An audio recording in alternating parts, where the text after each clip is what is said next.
뾰로롱 안녕하십니까. 아유 조금 방금 직전에 우리 박상희 교수님 화장 고치고 있었는데 거울 보면서 아유 그 장면이 잡혔어야 되는데 말이죠. 예, 좋습니다. 예, 진실 추적자 사건 반장 시작합니다. 뉴진스 엄마 민희진 전 어도어 대표가 결국 하이브를 떠나기로 했습니다. 오늘 입장문을 냈는데요. 요약을 하면 더 이상의 싸움은 시간 낭비다. 그냥 나가고 만다. 뭐 이런 거더라고요. 특히 방시혁 하이브 의장에게는 정말 나빴다라고도 했습니다. 자, 뉴진스는 앞서 민 전 대표가 하이브 복귀 안 하면 나가겠다라고 내용 증명까지 보낸 상태인데 이거 앞으로 음악 외적인 문제로 많은 시달림이 안팎으로 있을 것 같아서 안타깝습니다. 자, 오늘 출연자 소개해 올리죠. 예, 백다혜 아나운서, 박지훈 변호사, 박상희 한국열린사이버대 교수, 김은배 전 서울청 팀장 나오셨습니다. 안녕하세요. 안녕하세요. 예, 힘없는 사람들 도와주는 고마운 사반 화이팅 하신 이성숙님.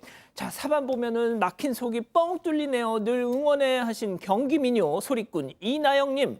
자, 저희 집 빼꼼이도 재미있는지 사반을 계속 뚫어져라 봅니다. 저렇게 말이죠 하신 이수빈님. 자, 김해 장신대역 부근인데 운전자가 핸드폰 보다가 횡단보도에서 급정거했어요. 놀랬잖아 하신 이선미님.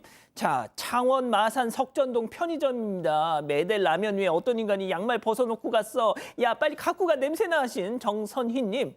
자, 김해 율하입니다. 아이들이 썬루프 밖으로 나와 있는데도 엄마가 제지를 안 해요. 너무 위험하다니까 하신 손상현님. 자, 딸아이 4살 때부터 혼자 키웠어요. 중2 때 미용 배우겠다더니 국가 자격증 3개 연달아 땄고 드디어 대구 아버부 헤어 탁예지 실장님이 됐답니다 하신 허운주님. 따님 자랑스러우시겠어요. 자, 김화람님, 박재희님 모두 사랑합니다. 자, 재미는 물론 의리로 함께하는 아세사바 뉴스 750. 대한민국과 전 세계 동포 가족 여러분의 시선을 모아서 출발합니다.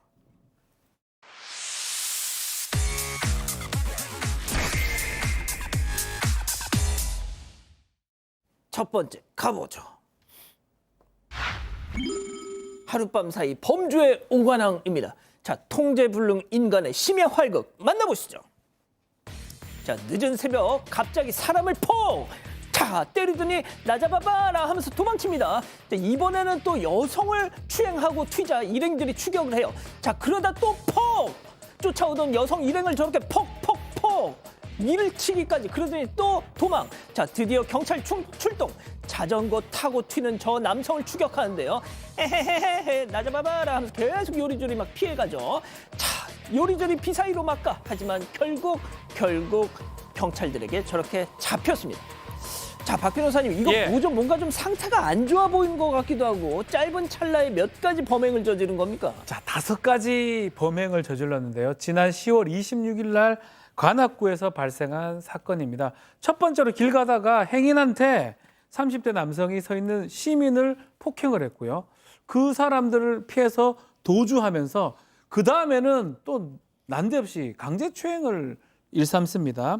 도망가다가 그 여성의 일행이 쫓아오니까 그 사람들한테 또다시 밀치는 폭행을 가했고, 결국 최초에 신고한 경찰들이 다가오니까 경찰이 오는 상황에서 자전거를 역주행하거나 또 신호위반 등 도주하는 모습도 있고요. 결국은 도주하다가 또 다른 여성을 추행을 했습니다. 5번의 범행을 지금 저지르는 그런 상황인데, 결국 이날 오전 5시에 체포가 되는데 5개 범죄를 저지르고 체포된 이 30대 남성, 정신질환을 앓고 있는 것으로 전해지고 있습니다. 그렇군요. 좋습니다. 자, 다음 이어가죠. 밥 먹다가 날벼락입니다. 자, 충격적인 제보 영상 만나보시죠.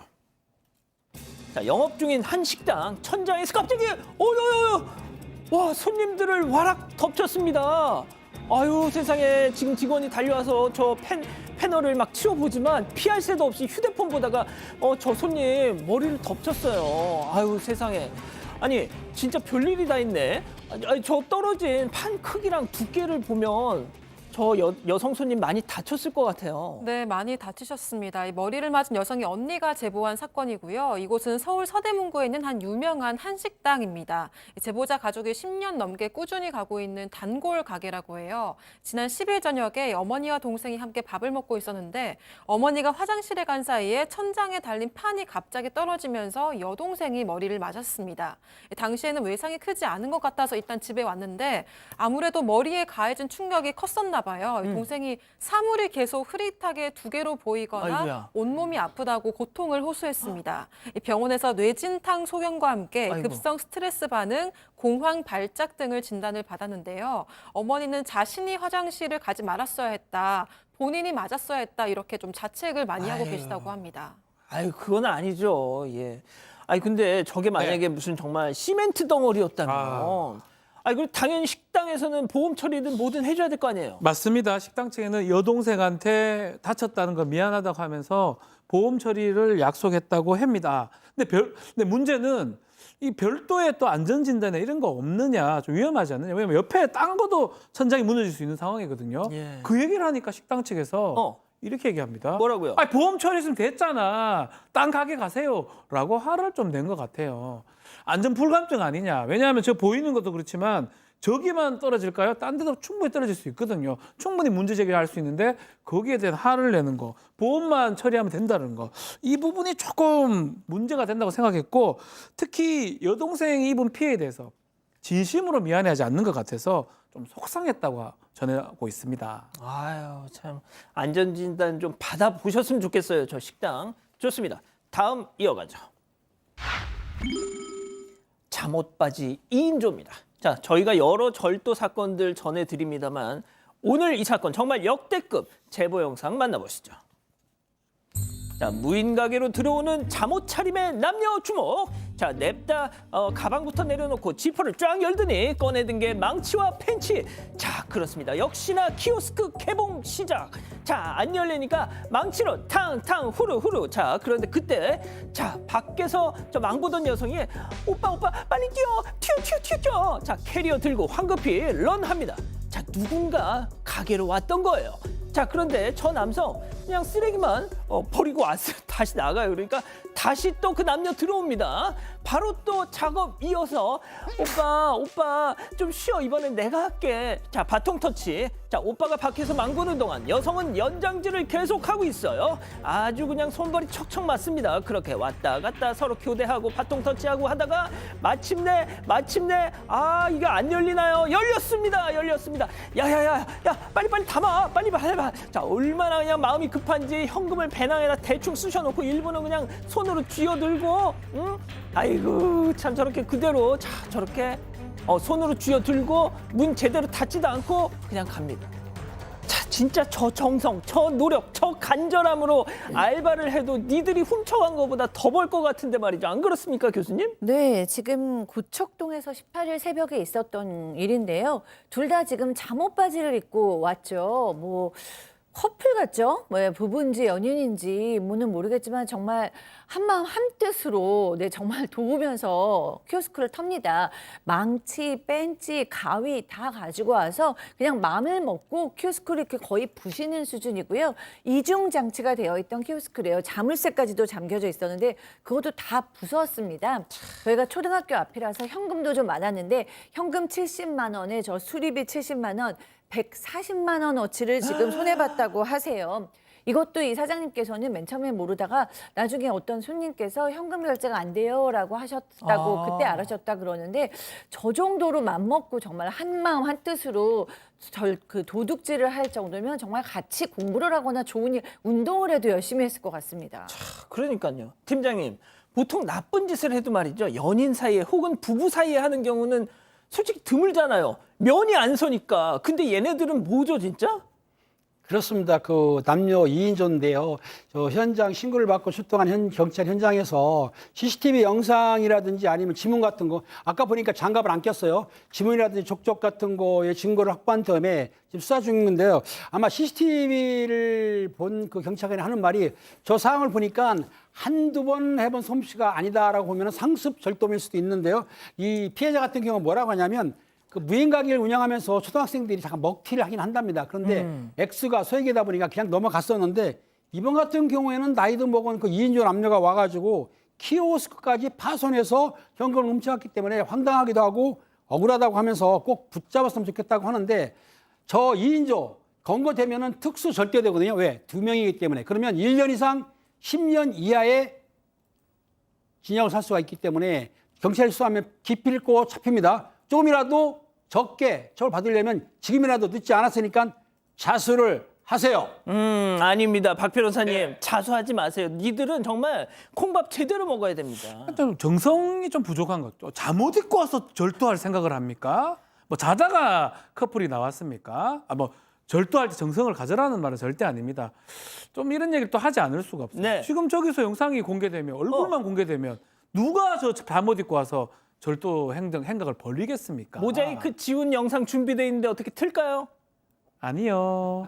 틀고 싶지만 이걸 틀었을 때 또 법적인 문제가 되기 때문에 사실 저 인간들이 또 안타깝지만. 우리를 겁니다. 또 그러면. 그러니까요. 어. 그래서 문제고 사실 안타까워요. 이런 범죄를 막을 수 있는 거거든요. 어쩌면 대범하기도 하고 어쩌면 정성이 부족하지 않습니까? 잠옷 입고 돌아서 수십 번 문을 박살내서 가져가 키오스크를 털어가는 모습인데 만약에 얼굴만 공개된다면 누가 저렇게 대범하게 가감하게 범행을 하겠습니까? 이 부분이 아쉽다는 말씀을 드립니다. 알겠습니다.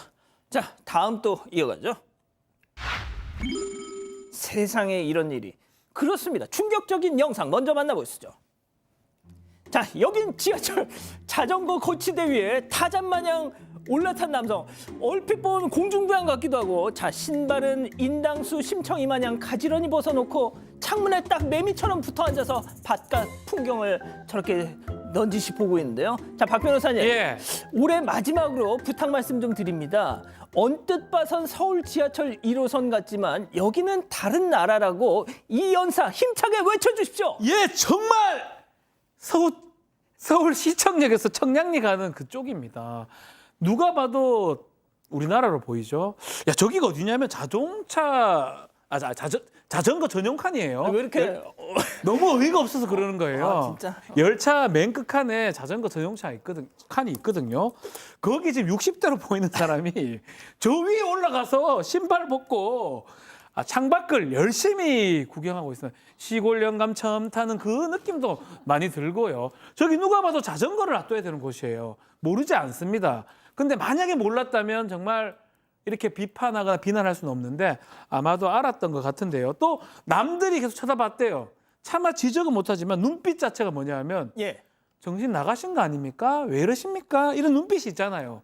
그러면 사실은 내가 뭐 잘못했는구나. 내려야 되는데 그러지 않고 계속 창밖을 쳐다보다가 몇 정거장 지나서 열차에서 내렸다고 합니다. 제보자 입장에서는 이런 얘기를 해요. 자전거를 두라고 만든 거지 당신 족을 두라고 만든 게 아니다. 이 말씀을 드리고요. 앞으로 혹시 이거 영상 봤으면 절대 이런 행동하지 마시라라고 얘기를 하고 있습니다. 야, 근데 정말이지 서울 지하철 1호선은 정말 무궁무진한 장면들. 아, 정말 경이롭습니다. 좋습니다. 자, 이번에도 제보 영상 만나보시죠. 자, 해안가 절벽 아래 옹기종기 모여있는 저 사람들. 자, 옷을 정리하고 뭔가 이렇게 밧줄도 풀고 뭔가 뭘 하려는 걸까 했더니 밧줄에 몸을 의지한 채 암벽을 오르고 있습니다. 아이고 멋있습니다. 자, 그런데 문제는 여기는 암벽 등반 금지 구역이었습니다. 자, 보여주시죠. 여기 암벽 등반 말라고 경고 표지판이 버젓이 있는데 제발 하지 말라는 건 좀 하지 마 좀. 네, 여기는 인천 중구의 무의도에 있는 한악의 해수욕장이라고 합니다. 제보하신 분 지난 9월에도 지나가다가 암벽 등반하는 모습을 봤는데 이번에 가서 보니까 사람이 더 많더라는 거예요. 그런데 지금 저렇게 경고문도 있었습니다. 그럼에도 불구하고 이제 사람들이 다 저렇게 암벽 등반을 하고 있으니까 이분이 좀 알아봤나 봐요. 그랬더니 이 암벽 등반 자체가 여기서 불법은 아닌데 그럼에도 불구하고 뭐 벽에 그 돌에다가 구멍을 뚫거나 맞아요. 철제 시설물을 설치한 거 이런 거는 굉장히 자연을 훼손할 수 있고 또 개인이 다칠 수도 있잖아요. 떨어져서 또 크게 다칠 수 있잖아요. 그러니까 불법이고 안 불법이고를 떠나서 하지 말라는 거는 좀 하지 말고 타인에게도 보는 사람에게도 다 해가 되니까 좀 시민 의식을 가지고 안 했으면 좋겠습니다. 그러니까 말이죠. 좋습니다. 자, 마지막 사연으로 가볼게요. 지금 당구를 칠 때야. 자, 사방 가족께서 우리 가족 여러분들의 집단 지성의 판단을 받아보고 싶으시다면서 제보해 주신 사연인데요. 함께 들어보시죠. 안녕하세요. 친정어머니에게 소홀한 남편 때문에 속상한 40대 여성입니다. 최근에 친정어머니가 넘어지면서 대퇴골 수술을 받게 됐고 입원하는 2주 동안 제가 간병을 했어요. 저녁 6시부터 7시 사이에만 면회가 가능했는데 남편에게 전했더니 남편이 시간이 너무 애매하다 이렇게 얘기하는 겁니다. 사실 남편이 택배기사인데 그 시간에는 항상 배송을 하느라 바쁘기 때문에 충분히 이해를 했습니다. 그런데 하루는 제가 오후 5시쯤에 전화를 했는데 남편이 지금 친한 동생들이랑 당구 치고 있어 이렇게 얘기하는 거예요. 조금 서운했지만 뭐 잠깐 시간이 났겠지 하고 넘어갔습니다. 그렇게 면회 한번 하지 않고 2주가 지났고 어머니가 아직 회복을 덜 해서 요양병원에 잠시 입원을 하기로 했어요. 입원하는 날 남편과 같이 차를 타고 가는데요. 그런데 남편이 이번에는 주차 핑계를 대면서 저 혼자만 다녀오라고 하는 거예요. 어쩔 수 없이 혼자 갔는데 어머니가 김서방은 안 들어오냐고 서운해했습니다. 저도 속상했지만 애써 참고 있었는데요. 그러던 어느 날 오후 2시쯤에 남편에게 연락을 했는데 출근한 줄 알았던 남편이 또 아는 동생들과 놀고 있다고 하는 겁니다. 면회는 갈 생각을 안 하는 남편한테 너무 화가 나서 따졌는데요. 근데 남편이 예전에 내가 당뇨 때문에 수술 받을 때 너랑 장모님이 안 왔잖아 이렇게 따지고 들었습니다. 근데 그때는 코로나가 한창 심할 때라서 면회할 때마다 코로나 검사를 해야 했거든요. 그래서 갈 수 없었던 건데도 너도 안 왔잖아 이러면서 똑같은 상황인 것처럼 말하니까 정말 황당했습니다. 이런 남편 이해되시나요? 아, 그렇군요. 자, 기다리고 기다리셨던 부처 핸즈업타임 유튜브 JTBC 뉴스 채널 사건반장 독립 채널에서 7천여 분의 우리 가족 여러분들 함께하고 계신데요. 채팅창에 OX로 함께 참여해 보시죠. 먼저 사연자 아내입니다. 야, 김은배 뭐라고? 당뇨 수술 때 너랑 장모님도 안 왔잖아? 너 초딩이야? 너랑 인간 고작 이 정도야? 처갓집 말뚱해. 큰절까진 바라지도 않아. 우리 엄마 너네 장모라고. 우리 엄마 수술 받고 갤갤거리는데도 너란 놈도 사위랍시고 예, 상희야, 우리 김서방 안 오냐? 하고 묻는데 진짜 내 억장이 무너지더라. 야, 너 당장 병원 가, 동그라미. 오늘 혹시 마지막 방송인가요? 좋습니다. 다음 남편이에요. 그래. 당신 말 잘했다. 뭐 초딩 이 옆편 내가 정말. 야, 상희 너 그거 알아? 나 당뇨로 입원했을 때 장모님 엄청 기다렸다 나. 장모님이 먹을 거라 좀 갖다 주시나 기대했었다고. 근데 뭐 면회 때마다 코로나 검사 받는 게 번거로워서 못 왔다고. 그래. 나도 요즘 일하는데 조금 번거로워서 못 간 거. 못 간 거 왜 떨버? 야, 떨보면 베터 X. 자, 팀장님. 그렇습니다. 장모님이 대퇴골 수술로 입원했다는데 이 사위분이 무슨 당구 치면다고 못 가고 시간이 애매하다고 못 가고 주차 때문에 안 가고 이건 핑계가 심하지 않습니까? 이 남편 정신 차려야 돼요. 자기가 당뇨 때문에 수술했을 때 너 장모님 안 왔어. 이거 보복도 아니고 말이 안 되거든요. 이번 기회에 따끔하게 장모님도 혼내시고 아내도 혼내가지고 다시는 이런 일 못하게. 지난 건 어쩔 수 없지만 그리고 기본적으로 부모님들 즉 장모님 입원했으면 가보는 게 사위로서의 도리이기 때문에 도리를 지키세요. 자, 돌발 퀴즈. 김은배 팀장님. 나도 장모님께 도리할 거 다 했다. 50%만 했다. 나머지 50은 왜 못하셨어요? 쉽지 않습니다, 사실은. 왜? 모든 거를 제가 한다고 하지만은 부모님들은 부족하다고 생각하니까. 진짜. 근데 저는 이 사위처럼 이런 적은 없습니다. 잠복도 하다가도 우리 장모님 아프시다 그러면 병원으로 가셨군요. 그냥 참복했어요. 역시 나란 일에 충실하셨군요. 그렇죠. 예. 자, 박 교수님. 아, 네. 저는 지금 택배 기사라고 하셨잖아요. 차라리 이제 뭐 택배를 배송을 하다 너무 힘들어서 친구들하고 좀 쉬었다, 놀았다, 당구 좀 쳤다. 그래서 못 갔다라고 얘기하면 저 이해를 했을 것 같아요. 왜냐하면 사실 배송이 쉽지 않은 일이니까 좀 쉬기도 해야죠. 그랬는데 나중에 알고 보니까 당신도 안 왔잖아, 장모님도 안 왔잖아, 나 코로나 할 때 이렇게 나오면 그러면 이제 5대5로 콩 주면 콩 받고 콩 그다음 팥 받았으면 팥 주고 딱 그렇게 하겠다는 거잖아요. 좀 너무 얄밉고 치사하잖아요. 이렇기 때문에 이런 행동은 정말 잘못된 거죠. 그럼 남편분 다음에 아플 때 그럼 이번에 안 가셨으니까 또 장모님이랑 아내가 또 안 가야 되는 건가요? 그렇습니다, 박 변호사님. 맞습니다. 이거는 안 간 거보다 말이 문제예요. 그러니까. 이게 뭐 안 왔잖아 이런 거 그렇고 당구를 친다고 하면 안 되지요. 일을 한다고 했었어야죠. 그러면 별 문제 없이 넘어갈 일이거든요.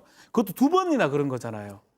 당구를 치는 거 그건 뭐 어쩔 수 없는데 당구를 치더라도 아이고 택배 오늘 좀 많네. 여보 못 맞아. 가서 미안해. 이러면 넘어갈 일이에요. 이거 선의의 거짓말. 착한 거짓말. 선의의 거짓말. 아유 팔이 너무 아파 당구 치고 있지만 그런 식으로 좀 해야 되는데 이것도 문제고요. 2번 그랬죠. 마지막으로는 핑계를 이상한 핑계를 대는 거 이건 문제라고 봅니다. 그렇군요. 자, 기다리셨던 소수 의견. 예. 이게 남편이 잘했다는 게 절대 아니고요. 저는 아내가 코로나19가 심해서 못 갔다고 했잖아요. 근데 그 검사를 받을 수 있으면 면회를 할 수 있는데 안 간 게 사실 좀 충격이어서 이게 어머니는 못 가더라도 아내는 그때 남편이 당뇨 수술을 했는데 검사를 받고서라도 자주 갔어야 했지 않나 이 생각이 들어서 X를 했습니다. 하지만 남편분도 이렇게 서운한 거는 그냥 말로 해야 되는데 이렇게 막 대놓고 똑같이 하는 건 너무 똑같이 하는 거 잘못을 했다고 생각을 해서 그냥 2분이 조금 훈훈하게 마무리를 하시면 어떨까 이런 생각을 했습니다. 박 변호사님 잘 이해가 안 가시죠? 예, 저한테 왜 그러는지. 네. 예. 자, 가족 여러분들은요? 근데 가족분들도 은근히 아내분이 조금 잘못했다 이런 의견도 있었거든요. 진짜요? 네, 아리엘 이사벨라님 복수하는 거예요, 뭐예요라고 하셨고요. 할룽님 남편 속 너무 좁다라고 하셨습니다. 그리고 헬로스카이님 코로나 검사 받고 가면 될 텐데 핑계가 안 됩니다라고 하셨습니다. 그렇군요. 자, 사반 제보 메일과 카톡 제보 채널에서는 많은 사연 제보 기다리고 있습니다. 그리고 본방 끝나고 오늘도 유튜브 라이브 사반 후반 기다리고 있습니다. 자, 대구 학정동에서 1인 피부숍 여신다운 운영하시는 박가희님 보고 계시죠? 자, 지난 월요일 피부 트러블 케어 속눈썹 펌 이 7만 원 이거를 어치를 떼어먹고 도망간 먹튀범을 공개 수배하신답니다. 자, 관리받는 동안 CCTV 여기 있나요? 문의 몇 개예요? 뭐 이런 걸 묻길래 뭔가 쎄하셨다는 거죠. 역시나 시술 끝나고 ATM에 돈 찾으러 갈게요 하길래 그럼 같이 가시죠 했더니 저 화장실 좀 먼저 좀 하더니 눈앞에서 후다다닥 도망가더랍니다. 자, 경찰 신고는 했지만 워낙 소액이라 큰 기대를 안 하신대요. 야, 손님아, 너 좋은 말로 할 때 빨리 돈 갖고 와 하셨네요.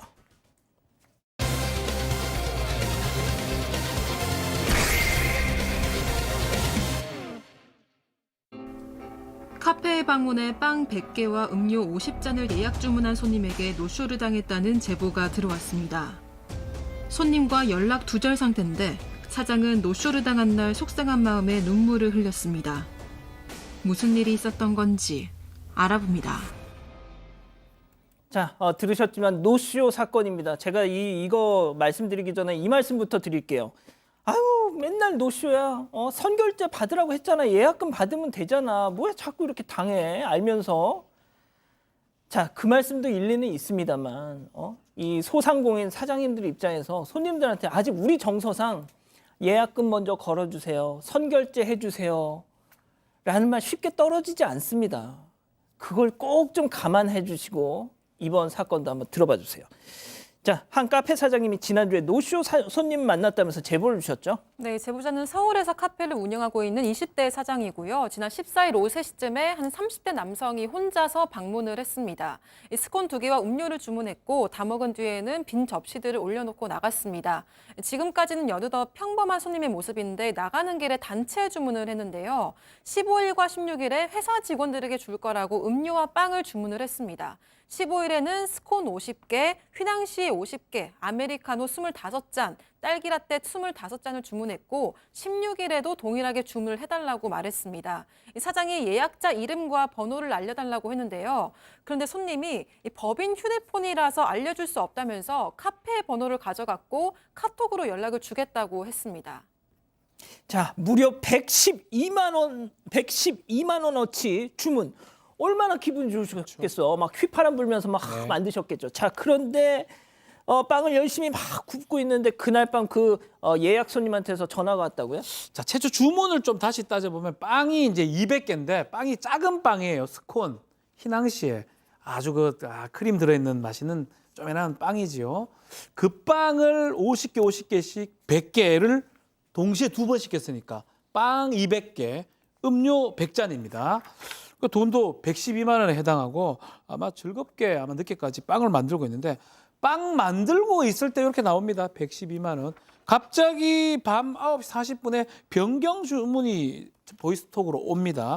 지금 말했던 것처럼 이 일정이 좀 취소해서 미뤄졌는데 다음 주 월요일 18일 날로 해가지고 한 번에 가져가겠다. 그러면서 이게 지금 스콘하고 휘낭시에만 지금 주문하는 겁니다. 그러면서 72만 원에 해당하게 되니까 아니 빵 50개가 지금 구워져 나와 있는 상태니까 일정 바꾸면 예약금을 좀 받아야 되겠다 하니까 결제는 지금 할까요? 이런 얘기를 했다고 합니다. 사장님 입장에서는 결제하라고 말씀하기 좀 힘드니까 손님이 그럼 결제할까요? 할까요? 그러니까 오실 필요는 없고 계좌 이체하면 되지 않느냐라고 했는데 그렇게 얘기를 하니까 일정 바꾼 거는 제 잘못이니까 오전에 얼굴 뵈러 갈게요. 사과드리면서 거기서 결제를 하겠다라고 하고 전화를 끊었다고 합니다. 자, 다음 날 오전에 카페 가서 사과드리고 결제할게요 했던 손님. 함흥차사였죠. 이제 오나 저제 오나 계속 기다렸는데도 안 와. 자, 결국 오후에 손님한테 전화를 하셨어. 자, 두 사람 통화 내용 직접 들어보시죠. 제가 1시 반에서 2시 사이에 갈 거거든요. 네. 저만 계속 여기서 기다리고 계시면 신경 쓰여가지고 일이 안 되시니까 오늘 결제를 해드리고 월요일에 다 받아가는 걸로 할게요. 그러면은 네, 알겠습니다. 이따 뵙겠습니다. 일단 뭐 가서 사과는 드리겠지만 아니에요. 괜찮아요. 근데 뭐 고의로 그런 게 아니라 어제 급작스럽게 이게 변경되는 바람에 그러면은 좀 이따가 제가 도착하는 대로 바로 가겠습니다. 팀장님, 여기까지는 좋아요. 그럼 실제 1시, 2시 사이에 왔습니까? 오지 않았던 것이죠. 노쇼가 됐는데요. 오전 내내 연락이 없기 때문에 오후에 사장님이 보시토로 연락을 했습니다. 근데 낮 12시경에 간다고 한 사람이 오지 않아서 또 전화를 걸었더니 1시 반에서 2시 사이에 갈게라고 또 했답니다. 기다렸어요. 그래서 이제 안 오길래 2시에 못 올 것 같으면 계좌번호 보내드릴 테니까 계좌로 보내주세요 했더니 손님이 안 해요. 제가 찾아가서 결제할게요. 이렇게 하겠다고 합니다. 그런데 2시까지 기다렸는데도 불구하고 손님이 또 오질 않았어요. 그래서 2시 반쯤에 다시 전화를 걸어가지고 했더니 손님 전화를 받아가지고 2시 한 20분, 30분, 한 20분, 30분 후에 도착한다고 했는데 그 뒤로 도착을 안 했습니다. 그래서 또 보시스틱 하려고 했더니 카톡을 수신 차단했기 때문에 연락이 되지 않았던 것이죠. 자, 결국 카톡 아예 수신을 차단해버렸어요. 저 한두 시 사이에 온다던 저 손님이. 자, 너무너무 화가 나. 그런데 그 순간 이 여자 사장님의 어머니한테 전화가 걸려왔답니다. 사장님은 엄마 목소리 듣자마자 이 말부터 했대요. 체크포인트 짚어보죠. 엄마, 나 사기당한 것 같아. 사장님 얘기 들어보시죠. 차단을 당해서 연락을 계속해도 안 받으니까 큰일 났다 이러고 있는 와중에 엄마한테 전화가 왔었어요. 엄마 목소리를 듣자마자 엄마 나 사기당한 것 같아. 엄마 얘 노조야 이러면서 제가 진짜 갑자기 눈물이 울컥 올라와가지고 너무 제가 진짜 엄청 좋아했단 말이죠. 가족 단톡방에다가 나 엄청 큰 단체 주문 받았어 이러면서 자랑했는데 알고 보니 그게 사기였던 거죠. 자, 딸이 위로를 받고 싶은 딱 그 순간에 어머님이 촉일까요? 딱 그 타이밍에 전화를 하셨고 저 사장님 따님은 엄마 목소리 듣자마자 방금 영상 보신 것처럼 눈물이 팡 터졌습니다. 네, 그렇죠. 안타까워요. 네, 카페 운영한 지 1년이 되셨는데 저렇게 대량 주문도 처음 받으셨고 노쇼도 처음 받으신 거예요. 그러니까 사실은 저는 돈이나 노동력에 대한 손해도 있지만 정말 손님을 믿고 싶었고 열심히 하고자 했던 그런 순수한 마음에 상처를 받은 게 결국에는 눈물로 터진 거라고 생각을 하는데 이 사장님 보니까 예약금도 받으려고 하셨어요. 근데 그쪽에서 교묘하게 그 예약금을 피해 갔죠. 사장님께서 정말 순수한 마음으로 고객을 믿고 열심히 하고자 했던 걸 뭐라고 하겠습니까? 그리고 그 상처에 대해서 정말 위로만 드리고 싶어요. 근데 지금 이 사람 큰일 났어요. 왜냐하면 이 사장님, 이 사람 예. 차량 번호도 알고 있고요. 카드 결제 아, 내역 저 사람? 다 알고 있어요. 네. 오. 그러니까 이 사람 금방 찾을 거예요. 게다가 저희 사건 반장 제작팀이랑 통화도 있습니다. 이 나쁜 남자. 전화해서 우리 제작팀이 사건 반장입니다. 이렇게 얘기를 하고요. 노쇼 하지 않으셨어요? 라고 얘기하니까 이제 놀랐겠죠. 하니까. 그랬더니 뭐 시간 지키지 못해서 죄송합니다. 뭐 이렇게 얘기하면서 사장님하고는 무슨 관계예요? 이렇게 묻더래요, 도리어. 그러면서 본인이 왜 이런 행동을 했는지는 밝히지 않았다고 합니다. 박 변호사님, 네. 저 사람 말이죠. 왼손잡이 네. 그리고 차량 번호도 찍혔어. 참. 다 있어 우리. 다 있어요. 어, 이거 형사적으로도 만약 일부러 그래서 사기, 왼손. 업무방해, 민사소송으로 약속했는데 지키지 않았잖아요. 돈 받을 수 있습니다. 왼손잡이 얼굴 확 그냥 뭐 어떻게 하겠다는 건 아닙니다. 다 알고 있어요. 본인이 지금이라도 약속한 거니까 지켜야 되고 손해배상을 반드시 해야 되는데 자 그럼에도 우리 사장님 이 사람에게 상처받은 게 또 사람으로 위로를 받았다고 합니다. 아유, 눈물 닦는 거 너무 가슴 너무 아파. 가슴 아픕니다. 근데 다행히 속상한 마음에 SNS에 이게 노쇼 이 영상하고 사실을 올리니까 예. 한 손님이 예. DM으로 소금빵 5개하고 아메리카노 5잔 주문하면서 계좌를 보내달라고 해요. 근데 한 잔 값이 더 들어왔다고 합니다. 그러니까 왜 돈이 더 입금됐습니까 하니까 그냥 저 준비 안 해주셔도 됩니다. 이거 저도 사업하는데 세상에. 힘내십시오. 그래서 소금빵 좀 맛있거든요. 상당히. 먹어본 사람도 알지만 요 집 더 맛있다고 합니다. 제가 붙인 말이고요. 또 앱을 통해서 소금빵 10개 아메리카노 10잔을 시켰는데 요거는 요청사항이 이거 저 주지 말고 얼마 안 되지만 아이들이나 어르신 갖다 주라고 야. 요청사항이 왔습니다. 세상에. 마음만 바뀌었다고 하니까 괜찮다. 결제했다라고 얘기를 하고 그래도 나쁜 사람도 있지만 좋은 사람도 있어서 아직 세상 살만한 곳이구나라고 생각했고요. 스콘도 맛있지만 소금빵도 훨씬 맛있습니다. 매우 맛있어요.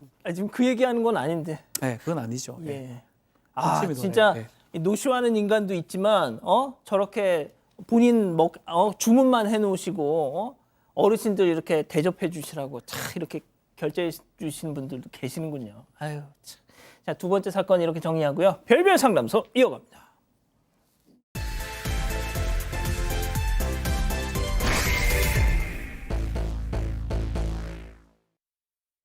어느 추운 겨울날 한 남성이 집으로 찾아왔습니다. 한눈에 보기에도 병색이 짙어 보이는 얼굴, 곧 쓰러질 듯 위태로워 보이는데요. 무려 10년 만의 재회입니다. 하지만 여성은 마냥 반갑지는 않았는데요. 대체 두 사람 사이에 무슨 일이 있었던 걸까요? 자, 정말 행색이 초라한, 초췌한 아픈 사람을 보고 걱정보다는 한숨이 먼저 나왔다는 이 사방 가족분의 제보인데요. 교수님, 진짜 너무너무 저 같으면 이렇게 못 삽니다, 정말. 네, 오늘 저희 제보 사건이 다 마음이 좀 아픈 사건들이네요. 오늘 또 이제 마지막 사연자는 50대 여성인데요. 정말 평생을 좀 많이 희생하시고 참고 이렇게 대신 당하시면서 사셨어요. 일단 태어나 보니까 이제 아버지께서는 두 다리를 잘 못 쓰는 장애를 가지고 계셨고요. 5살에는 어머니마저 돌아가셨습니다.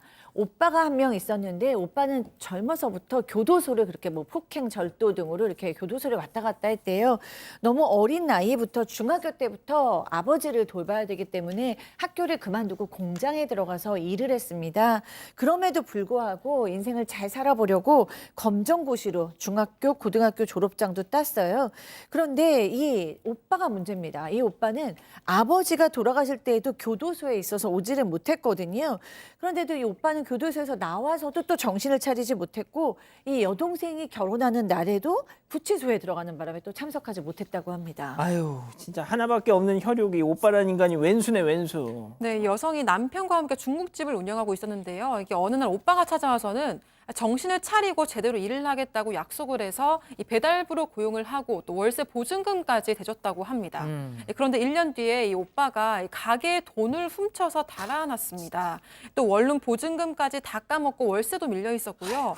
그리고 이것도 동생이 대신 다 처리를 했습니다. 그런데 이게 끝이 아니었습니다. 이게 알고 보니까 오빠가 1년 동안 일을 하면서 동생의 친구와 또 동네 상인들한테 여기저기 돈을 빌려놨던 거예요. 그리고 이걸 하나도 다 안 갚고 도망을 갔던 겁니다. 그래서 여성은 동네를 돌아다니면서 사과를 했고 또 여건이 되는 대로 빚을 대신 갚아주고 다녔습니다. 그러다가 얼마 후에 오빠가 사기죄로 또다시 교도소에 들어갔다는 게 마지막 소식으로 알려졌다고 합니다. 세상에, 나 이제 정신 차렸어. 뭐 이러길래 배달부로 걷어줬더니 이렇게 또 뒤통수를 치고 이게 검은 머리 짐승 거두는 게 아니라는 옛말이 있잖아요. 그렇습니다. 근데 이 오빠가 다시 동생을 만나러 옵니다. 이 10년 전인데요. 또 왔어요. 행색이 딱 첫눈에 봐도 눈이 노랗고 배가 볼록하고 얼굴도 좀 갈색 이래 돼 있습니다. 아마 복역 중인데 강경화 말기로 형집행 정지가 돼서 석방된 거라고 하하. 본인이 얘기를 했다라고 해요. 그래서 동생은 또 오빠를 또 위해줘. 그래도 그럼에도 병원도 데려가고 또 치료를 받았지만 그놈의 핏줄 때문에 아이고. 너무나 건강이 안 좋았는데 미안했다 얘기를 했다고 해요. 그러면서 내 보험금인데 그건 네 가져라. 그리고 빚은 없으니까 걱정 마라라고 마지막 말을 남긴 채 사망했다고 합니다. 자, 보험금을 남기고 사망했다. 자, 그런데 그러면 뭐 그게 뭐 그동안 이 동생분이 희생한 거 다 어떻게 상쇄가 되는 건가요? 그렇지는 않은 것 같은데 오빠가 숨진 후에 오빠 명의 보험금, 연금 등 해서 몇 천만 원이 수령이 됐는데 혹시 여성이 당시에 혹시 오빠가 빚이나 싶어서 조회를 해봤더니 다행히 빚은 없었다고 합니다. 그런데 몇 천만 원이 생겼습니다. 하지만 그 돈을 쓰지 못한 이유가 뭐냐면 오빠가 과거에 사기치고 다녔지 않습니까? 그 피해자들한테 돈도 갚기도 하고 또 오빠의 그 병원비 또 장례식비 하다 보니까 사실은 돈을 쓰다 보니까 남는 게 없었다고 하는데 그런데 동생은 어떻게 생각했냐면 오빠가 마지막 가는 길에 돈을 의미 있게 상했지 않습니까? 그렇기 때문에 돈에 대한 아쉬움은 없었다고 합니다. 내 앞으로 남은 빚은 없으니까 내가 남기고 간 보험금 너 다 가져라. 뭐 정말 인심 쓰듯이 이렇게 남은 오빠의 유언. 자, 하지만 사실이 아니었습니다. 실제 제보자 이 동생분 얘기 들어보시죠. 아무리 우리 집에 애물도 안 지지만 그래도 핏줄이잖아요. 그러니까 내가 마지막까지 다 정리해서 다 보냈다고 생각했는데 지금 우리가 사는 것도 지금 너무 퍽퍽하고 힘들어서 죽고 싶은데 살아생전에도 이렇게 우리를 힘들게 했는데 죽고 나서까지도 우리한테 이런 것들이 날아온다는 게 너무 힘들어요. 아, 이 뭐가 또 날아왔다는 거 보니까 느낌이 안 좋습니다, 이거. 네, 독촉장이 날아왔기 때문인데요. 이 사망한 오빠의 빚을 갚으라는 독촉장이었습니다. 분명히 사망 당시에 조회를 했을 때는 오빠의 빚이 없었는데 9년 뒤에 제2금융권에서 빚을 갚으라고 독촉을 했던 겁니다. 아휴. 심지어 원금에서 9년치 이자까지 더해져서요. 금액이 몇 천만 원이나 된다고 합니다. 동생이 받았던 보험금이랑 비슷한 액수였는데요. 동생은 신용불량자의 전과자, 또 직업도 없던 오빠가 어떻게 돈을 빌렸는지 의문이었다고 합니다. 하지만 동시에 사망 직후였으면 그때 당장 수습을 했을 텐데 왜 9년이나 지나서 이자까지도 한 빚을 갚으라는 건지 정말 황당했다고 합니다. 아, 교수님 어떻게 살아, 진짜. 네, 그런데 지금 이 제보하신 여동생 분이 오빠의 빚을 감당할 능력도 안 되시고 지금 너무 속상한 일이 또 있어요. 왜냐하면 이 오빠의 빚뿐이 아니라 사실은 남편도 빚이 많은데 이걸 숨기고 결혼을 했었대요. 아이고. 그래서 남편의 빚을 여태까지 갚았던 거예요. 근데 도저히 안 되겠다 싶어서 남편하고 이혼을 하고 지금 자식들을 둘을 기르고 있는데 자영업을 하고 계시지만 사실은 형편이 너무 빠듯하고 어려워서 그 가게를 내놨는데 가게도 팔리지 않을 만큼 좀 어려운 상황이라고 하십니다. 여기에 지금 오빠 문제까지 또 떠안아야 되니까 사실은 너무 고통스러운 상황이신 겁니다. 자, 그럼 여기서 별별 상담소 오늘의 궁금증 짚어보죠. 오빠에게 받은 유산이 빚으로 돌아왔어요. 평생 빚만 갚으면서 나는 살다 가야 되는 걸까요? 라고 하시는데 박 변호사님 어쩜 좋아? 자, 이제 보험금 같은 경우는 이제 이게 보험 수익자가 누가 돼 있는지 모르겠지만 보험금을 또 상속받은 상황인지 그것도 확인을 좀 해봐야 될 것 같아요. 그럼 상속을 받았으면 또 단순 승인이 돼서 나머지 채무까지 같이 받는 결과가 될 수가 있는데 일단은 전문가의 도움이 반드시 필요합니다. 지금 우리 민법에 따르면 상속 포기를 중대한 가실 없이 채무 초과 상태를 안 날로부터 석 달 안에 가능합니다. 지금부터 안 지 얼마 안 됐다 그러면 반드시 지금 가능하다고 봐야 될 것 같고요. 예. 다만 단순 상속 승인이 맞는지 또 본인이 하긴 다 했잖아요. 근데 최근에 예. 알게 됐잖아요. 그렇죠. 9년이 지나서 지금 온다. 이 부분도 그렇고. 그렇기 때문에 이 부분을 전문가의 도움을 받아서 해야 되는데 소송 비용도 부족하다고 하니까 소송 구조 같은 것들 좀 알아봐서 뭐 구조공단에 나가서 자문을 얻은 다음에 재판을 통해서 좀 권리 구제를 받아야 될 것 같습니다. 아, 야, 팀장님. 진짜 이 정도 되면 이게 가족이 아니라 왼수 아닙니까, 진짜? 그리고 왼수긴 한데 지금 박 변호사님 말씀하신 대로 미리 알았으면 한정 상속도 가능하거든요. 한정 승인 상속을 받든지 상속 포기를 해야 됐었는데 당시에 조회했는데 지금 그때 빚이 안 나왔잖아요. 근데 9년에 나왔으니까 난감한 상황인데 지금 혼자서 해결하기 힘들고 그 내용을 해결하려면은 아무래도 박지원 변호사를 찾아와서 상담을 하시면은 어느 정도 그 빚을 해결할 방법이 있지 않을까 생각이 드네요.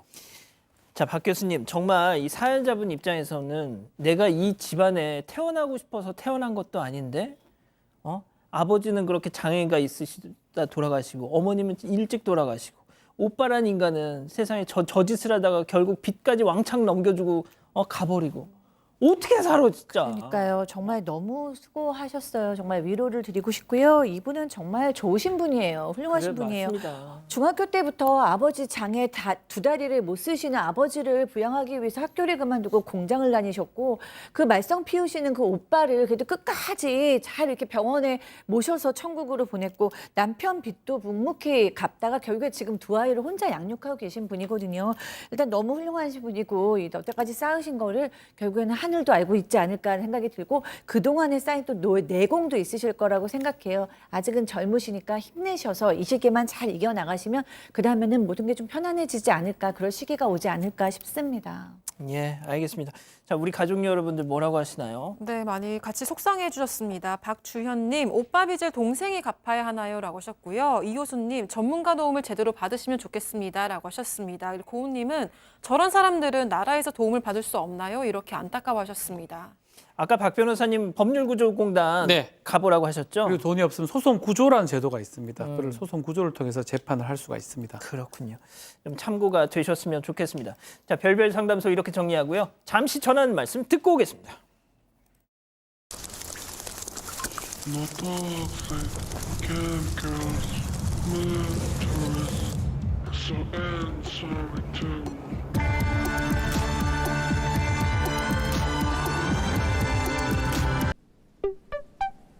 매일 입고 싶은 캐시미어를 다운과 합치면 어떨까? 구스다운이 캐시미어를 만나 다운도 코트핏으로 캐시미어 코트다운 아이더 판피린. 감기인가? 어디로 튈지 모르는 요즘 감기. 판피린. 6종 복합 성분이 한 병에 초기 감기 빠르게 딱. 판피린. 감기 고민 끝. 스윗한 거? 스파이시? 아니다. 크리미한 거? 내 마음 어떻게 알았지? 고마워요. 고추마요. 프라닥 치킨. 자, 사랑하는 사건반장 가족 여러분, 곧바로 유튜브 라이브 사반 후반이 김은배 팀장님과 함께하는 자리가 이어집니다. 빨리 넘어와 주시고요. 저희는 내일도 사반 750 저녁 7시 50분에 다시 옵니다. 안녕히 계십시오.